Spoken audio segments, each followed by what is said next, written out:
dan tetap semangat ya. Oke, minggu lalu kita sudah belajar sedikit tentang problem solving atau pemecahan masalah. Nah, kali ini Coach Tia akan memberikan satu challenge untuk mencari solusi dari salah satu masalah yang kerap terjadi di mana-mana. Tetapi sebelumnya Coach Tia akan menjelaskan dulu ya langkah-langkahnya. Nah, langkah-langkah dari problem solving adalah yang pertama mendefinisikan masalah. Kemudian yang kedua membuat tujuan. Lalu yang ketiga mengidentifikasi penyebab masalah. Yang keempat menemukan akar permasalahan. Yang kelima mengumpulkan alternatif solusi. Dan yang keenam memilih solusi terbaik. Mari kita lihat contohnya satu persatu. Mulai dari mendefinisikan masalah. Nah, di tahap mendefinisikan masalah, nanti kalian tuliskan apa masalah yang terjadi. Misalnya, yang kita bahas di kelas minggu lalu, masih ada yang ingat? Ya, masih ada tukang ojek yang sepi orderan. Lalu ada juga contoh lain dari kelas 51 kemarin memberikan contoh masalah tentang banyaknya siswa yang sering terlambat ke sekolah. Kemudian dari kelas 52 kita membahas masalah bangkai bis yang sudah tidak terpakai lagi. Oke, masih ingat ya? Nah, tahap selanjutnya, tahap yang kedua adalah membuat tujuan. Di dalam membuat tujuan, kita menentukan tujuan ini tentu saja untuk menyelesaikan masalah yang terjadi tadi. Contohnya, tujuan yang pertama, supaya tukang ojek tidak sepi orderan. Tujuan dari kasus yang kedua, supaya anak-anak tidak terlambat ke sekolah. Lalu tujuan dari masalah bangkai bis tadi tentu saja supaya tidak ada bangkai bis yang tidak terpakai lagi. Nah, tahap berikutnya adalah mengidentifikasi penyebab masalah. Dalam mengidentifikasi penyebab masalah, kita bisa menyebutkan penyebabnya lebih dari satu. Jadi boleh 2, boleh 3, ya. Nah, misalnya tukang ojek yang sepi orderan masalahnya karena tidak semua tempat ada pangkalan ojek. Atau karena tidak bertemunya calon penumpang dan tukang ojek. Dan lain-lain masalah penyebabnya. Kemudian untuk contoh yang anak terlambat ke sekolah karena misalnya tidur terlalu malam. Terlalu banyak main game sampai lupa waktu. Dan lain sebagainya. Kemudian adanya bangkai bis karena banyak bis tua yang sudah terlalu lama tidak digunakan dan lain-lain. Oke, setelah kita menemukan penyebab-penyebabnya, kita cari akarnya. Akar permasalahannya apa? Nah, untuk menemukan akar masalah bisa dibantu dengan pertanyaan mengapa. Misalnya, mengapa calon penumpang dan tukang ojek tidak dapat bertemu?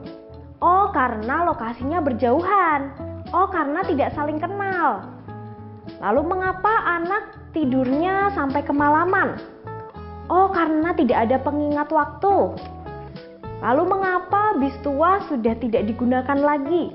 Oh, karena mesinnya sudah rusak, tidak bisa dipakai lagi. Oke, setelah kita tahu akar masalahnya, tahap selanjutnya adalah mengumpulkan alternatif solusi. Alternatif solusi artinya pilihan-pilihan solusi yang memungkinkan. Bisa ditulis lebih dari satu solusi. Misalnya untuk ojek yang sepi orderan tadi, solusinya bisa menyebarkan brosur lokasi pangkalan ojek. Atau membuka jasa ojek langganan. Atau membuat aplikasi ojek online. Nah, itu alternatif solusinya. Untuk kasus yang anak terlambat sekolah, misalnya membuat jadwal yang tertulis di kamar, memasang alarm, membuat aplikasi pengingat jadwal. Oke, lalu untuk contoh yang ketiga tentang bangkai bis tadi, bisa diganti dengan mesin yang benar-benar baru. Kemudian bisa juga dimuseumkan atau dijadikan restoran dengan konsep bis. Nah, lalu tahap yang terakhir kita memilih solusi yang terbaik. Dari semua solusi tadi, kita pilih satu yang paling terbaik. Misalnya, ojek yang sepi orderan, akhirnya solusi yang dipilih adalah membuat aplikasi ojek online. Yang kita tahu sekarang sudah ada ya, Gojek, Grab, dan lain-lain. Lalu untuk anak yang terlambat sekolah, membuat aplikasi jadwal anak, misalnya di dalamnya terdapat jam berapa dia bermain, jam berapa dia mengerjakan tugas, jam berapa tidur, bangun, dan lain sebagainya. Lalu untuk kasus bangkai bis, nah kita bisa pilih solusinya mengubah bangkai bis tadi menjadi restoran dengan konsep bis. Nah, itulah langkah-langkah dalam melakukan problem solving. Sekarang, anak-anak mengerjakan dengan cara yang sama, tetapi masalahnya berbeda.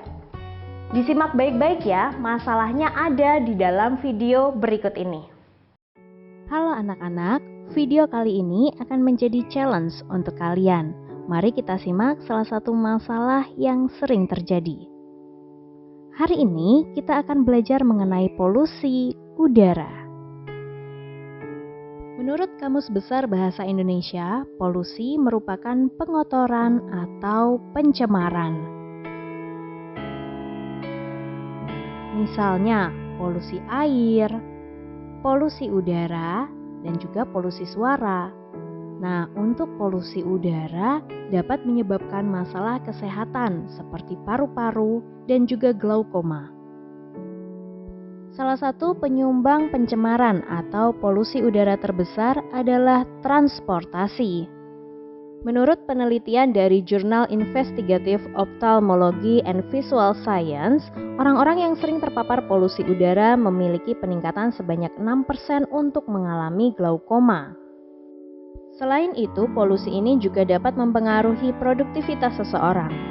Akibat jangka panjangnya dapat mengakibatkan kerugian ekonomi dan munculnya permasalahan sosial ekonomi keluarga dan masyarakat. Kabut asap dari alat transportasi telah memenuhi ruang udara untuk bernapas.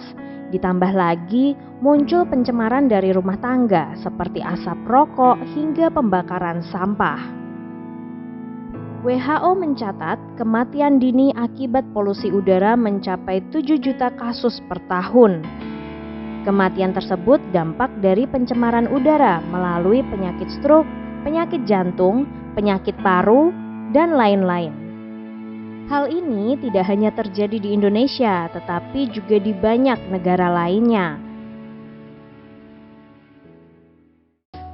Oke, berdasarkan masalah dalam video tadi, silakan dikerjakan. Dan jangan takut salah menjawab ya, karena dalam mencari solusi, kita bisa berkreasi dan mengeluarkan ide dengan bebas. Oke anak-anak, sudah jelas ya tugasnya? Sekian dulu pelajaran kita hari ini, sampai jumpa di video pembelajaran berikutnya. Dadah, shalom.